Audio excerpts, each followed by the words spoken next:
샬롬, 말씀 읽어주는 김기훈 목사입니다. 오늘도 기대하는 마음과 사모하는 마음을 가지고 하나님의 말씀 함께 읽겠습니다. 시편 64편 1절부터 10절까지의 말씀입니다.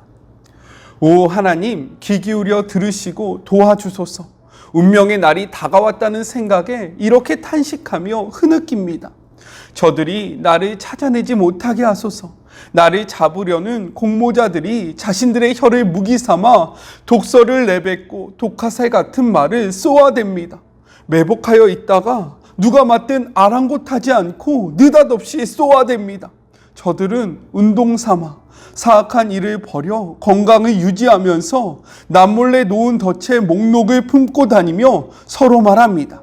누구도 우리를 잡지 못할 거야. 이렇게 감쪽 같은데 누가 눈치채겠어? 그러나 주님은 명탐정, 지하실처럼 캄캄한 마음속 비밀까지도 알아채십니다. 하나님께서 화살을 쏘시니 저들이 고통에 겨워 몸을 구부리는구나. 쓴웃음 짓는 군중들 앞에서 꼴사납게 꼬꾸라지는구나. 모든 사람이 보는구나. 하나님이 행하신 일이 장안의 화제가 되는구나. 선한 이들아 기뻐하여라. 하나님께로 피하여라.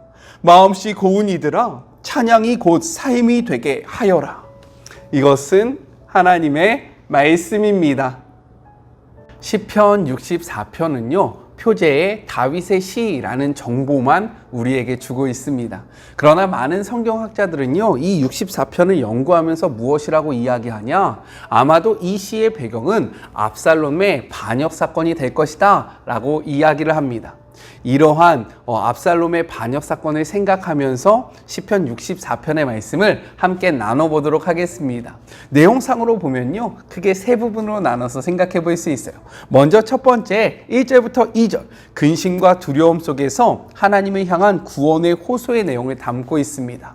1절을 보면요 다윗은 하나님의 이름을 부르며 근심과 두려움 가운데 있는 자신의 목소리를, 자신의 상황을 돌아봐 달라고 하나님 앞에 호소하고 있습니다.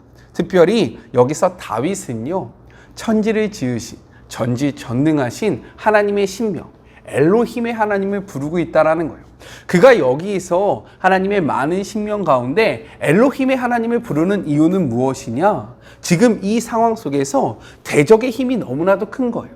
따라서 자신은 이것을 이길 수 있는 힘과 능력이 없으므로 오직 한 분 되시고 그리고 전지전능하신 하나님께서 이 상황 속에서 개입하여 주셔서 자신을 구원해 달라.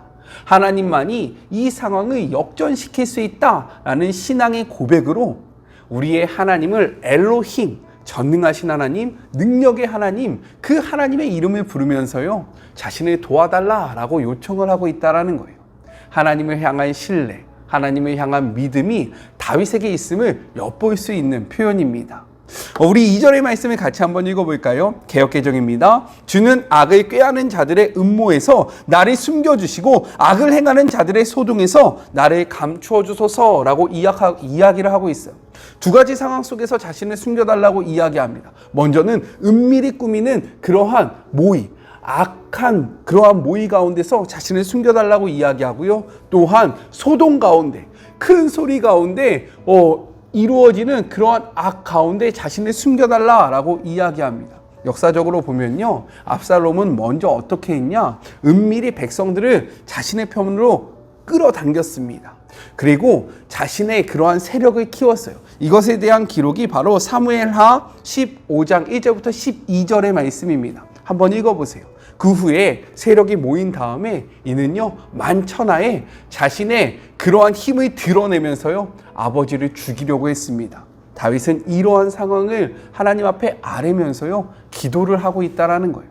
이러한 상황이 바로 많은 성경학자들로 하여금 이 상황이 바로 압살롬의 반역 사건을 둔 그러한 시가 아닐까라는 생각을 하게 하는 근거가 됩니다. 우리도요 살아가다 보면서요 정말로 내가 악한 일을 하지 않았는데, 나쁜 일을 하지 않았는데, 욕먹을 만한 일을 하지 않았는데 억울한 일을 당할 때가 생긴다는 거죠. 그렇죠? 나는 착하게 살고 있었는데, 선하게 살고 있었는데 까닭없이 오는 어려움을 맞닥뜨릴 때가 있습니다. 그러할 때에 우리가 바라봐야 할 곳은 어디일까요? 우리가 누구에게 우리를 구원해 달라, 우리를 도와달라고 이야기해야 할까요? 오늘 말씀을 보니까요, 다윗은 이러할 때에 엘로힘의 하나님을 부르면서 하나님께 자신을 도와달라고 기도했다라는 거예요. 이 모습을 닮아 우리도요, 우리의 힘듦을 다른 주변에 있는 사람들에게 알리기보다는 전능하신 하나님, 이 상황을 역전시킬 수 있는 유일하신 엘로힘의 하나님 앞에 우리의 삶의 문제를 온전히 올려드리는 그런 복된 하루가 되었으면 좋겠습니다. 둘째, 3절부터 6절, 원수들의 화살과 같은 음모를 고발하는 내용을 담고 있습니다. 다윗은 전쟁에서 사람을 죽이는 칼과 화살을 빗대어 원수들의 말과 생각이 얼마나 사악하고 파괴적인지를 이야기하고 있어요. 우리 3절의 말씀 같이 한번 읽어볼까요? 그들이 칼같이 자기 혀를 연마하며 화살같이 독한 말로 겨누고 라고 이야기합니다. 여기서 연마하다 라는 것은 예리하게 하다, 날카롭게 하다, 상처를 입히다 라는 뜻을 가지고 있습니다. 따라서 칼을 가지고 무엇을 베기 전에 칼날을 예리하게 갈듯 다윗의 원수들이 다윗을 넘어뜨리기 위해 사전에 여러 가지 악한 말로 준비하였음을 보여주고 있는 거예요. 또한 원수들이 독한 말로 화살같이 자신을 겨누고 있다라고 고백하고 있습니다. 여기서 독한이라는 이 말은요, 쓴, 괴로운, 고통스러운 이라는 의미로 대적들의 말이 다윗에게 얼마나 큰 고통을 주었는지를 나타내주고 있는 표현이라는 거예요. 성경은요, 이렇게 이야기하고 있어요. 잠언 18장 21절 전반부의 말씀입니다. 현대인의 성경으로 같이 한번 읽어볼까요? 혀는 사람을 죽이기도 하고 살리기도 한다 라고 이야기합니다. 즉 우리가 하는 말로 인해서요, 누군가가 힘을 얻기도 하고 반대로 씻을 수 없는 상처를 입기도 한다 라고 이야기한다라는 거예요. 더 나아가서요, 야고보서에 보니까요, 이렇게 이야기하고 있어요. 야고보서 3장 9절 10절의 말씀입니다. 먼저 9절이요. 이것으로 우리가 주 하나님을 찬송하고 또 이것으로 하나님의 형상대로 지음받은 사람을 저주하나니. 10절. 한 입에서 찬송과 저주가 나오는도다. 내 형제들아, 이것이 마땅하지 아니하리라 라고 이야기합니다. 우리의 말은요, 누군가를 살릴 수도 있고 죽일 수도 있는데 우리가 하나님 앞에서 예배하고 하나님을 찬양하면서 어떻게 너희들의 말로 다른 사람을 죽일 수 있는 말을 하느냐라고 우리에게 묻고 있다라는 거예요. 우리들의 말은 어떠한 말입니까? 우리는요, 거룩하게 하나님을 찬양하고요, 하나님의 말씀을 읽습니다. 그런데 실제로 우리가 사용하는 말, 우리가 누군가를 만나서 하는 이야기는 어떠한 말인지 돌아봐야 한다라는 거예요. 우리가 함께 읽지 않았지만 5절의 말씀을 보면요, 그들이 악한 일을 계획하기 위해서 서로 연합하였다라고 이야기합니다. 악한 이들을 연모하기 위해서요, 3, 4, 5 모여서 악한 말을 계속해서 했다라는 거예요. 우리의 모임 속에 우리가 만나서 이야기를 하고 있는 그 가운데 사람을 살리는 이야기가 있습니까? 아니면 다른 사람을 비방하고 죽이는 이야기가 있습니까? 오늘의 이 말씀을 통해서 우리는 우리의 말을 돌아봐야 한다라는 거예요. 간절히 소망하는 것은 우리의 말이 정말로 하나님을 찬양하고 하나님을 높이고 그리고 사람을 세우는 일, 사람을 살리는 일에 쓰이기를 주님의 이름으로 소망하며 축복하며 권면합니다. 우리의 말을 통해서 선한 일들이 이루어갔으면 좋겠어요. 마지막 셋째입니다. 7절부터 10절. 하나님의 심판의 화살과 그 결과에 대해서 이야기하고 있어요. 우리 7절의 말씀 개역개정으로 먼저 읽어볼게요. 그러나 하나님이 그들을 쏘시리니 그들이 갑자기 화살에 상하리로다 라고 이야기합니다. 우리가 앞 단락에서 살펴봤듯이 3절부터 6절을 보면요, 그들은 악한 목적을 가지고 함께 모여 악을 계획하며 아무도 이를 모를 것이다 라고 이야기했어요. 그러나 각 사람의 소뜻과 마음을 살피시는 하나님께서 그들이 의로운 자를 죽이기 위하여 화살을 쏘았던 것처럼 이제는 하나님의 화살이 그들에게 향하여 있음을 선포하고 있다는 거예요. 이어서 8절은요, 그 이유를 이야기하는데요, 무엇이라고 이야기하는지 아십니까? 주목해서 보세요. 그 이유를 이렇게 이야기합니다. 그들의 혀가 그들을 해함이라. 하나님의 화살이 그들에게 향해 있는 그 이유가 무엇이냐? 그들의 그 악한 말, 그들의 그 독설이 담긴 말로 인해서 그들이 상하게 되었다라고 이야기를 하고 있다라는 거예요. 제가 아까 전에 잠언 18장 21절 전반부를 읽어드렸잖아요. 근데 그 21절 전체는요, 무엇을 이야기하고 있냐? 이렇게 이야기하고 있습니다. 현대인의 성경으로 같이 한번 읽어볼게요. 혀는 사람을 죽이기도 하고 살리기도 한다. 이것은 아까 전에 살펴보았던 말씀입니다. 근데 그 다음에요, 이렇게 기록되어 있다라는 거예요. 혀를 놀리기 좋아하는 사람은 반드시 그 대가를 받는다. 오늘의 말씀과 일맥상통하지 않습니까?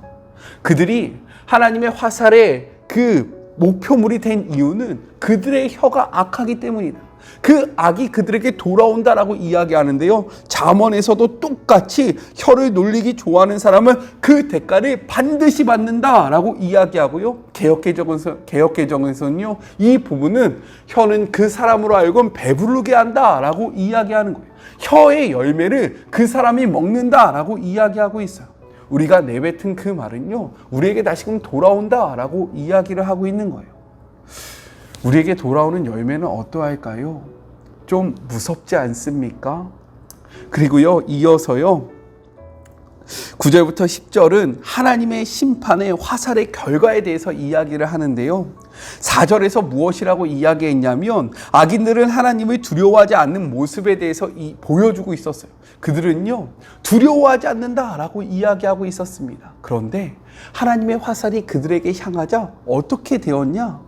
그들이 두려워하게 되었다. 그리고 그 모습을 본 많은 사람들이 하나님을 두려워하게 되었다라고 이야기합니다.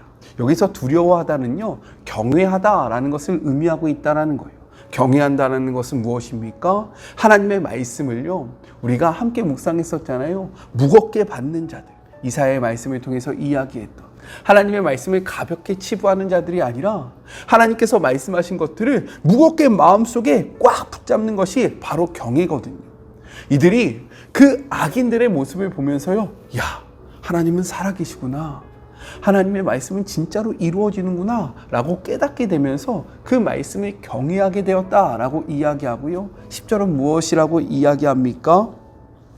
그로 인해 의인들은 하나님을 즐거워하며 그에게 피하며 그분을 자랑한다 라고 이야기하고 있어요. 우리는요, 성경의 말씀을 통해서 하나님의 일하심을 보았고요, 경험한 자들입니다.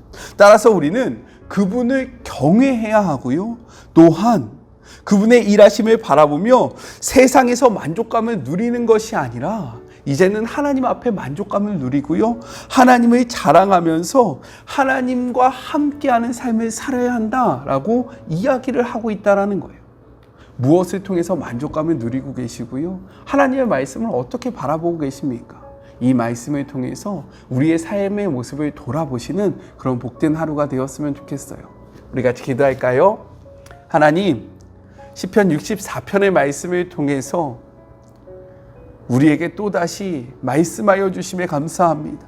삶의 문제가 찾아올 때 다른 것들을 의지하는 것이 아니라 엘로힘의 하나님, 전능하신 하나님 앞에 피할 수 있는, 하나님을 의지하고 신뢰하는 주의 모든 자녀들이 되게 하여 주시옵소서. 또한 우리가 내뱉는 말이 어떠한 말인지를 돌아보며 사람을 죽이고 사람을 쓰러뜨리는 말이 아니라 사람을 살리고 사람을 새롭게 하며 하나님 앞에 영광을 올리는 그러한 말을 하는 주의 모든 자녀들이 되게 하여 주시고, 세상을 의지하는 것이 아니라 하나님으로부터 만족감을 누리고 하나님의 말씀을 가볍게 여기는 것이 아니라 하나님의 말씀을 경외하는 삶을 살아가는 주의 모든 자녀들이 되게 하여 주시옵소서. 함께 하실 주님을 기대하며 거룩하신 예수님의 이름으로 기도드립니다. 아멘. 삶의 문제가 찾아왔을 때 하나님께 나아가는 그런 복된 하루가 되었으면 좋겠습니다. 하나님의 말씀을 가볍게 여기는 것이 아니라 경외함으로 하나님의 말씀을 무겁게 우리의 마음속에 새기고요, 세상으로 만족감을 누리는 것이 아니라 하나님께 피하며 하나님께 만족감을 누리는 주의 모든 자녀들이 됩시다. 저는요, 또 내일 만나도록 할게요. 사랑하고 주님의 이름으로 축복하면서 오늘 하루도 힘내세요. 우리 내일 만나요. 안녕. 오늘도 수고하셨습니다.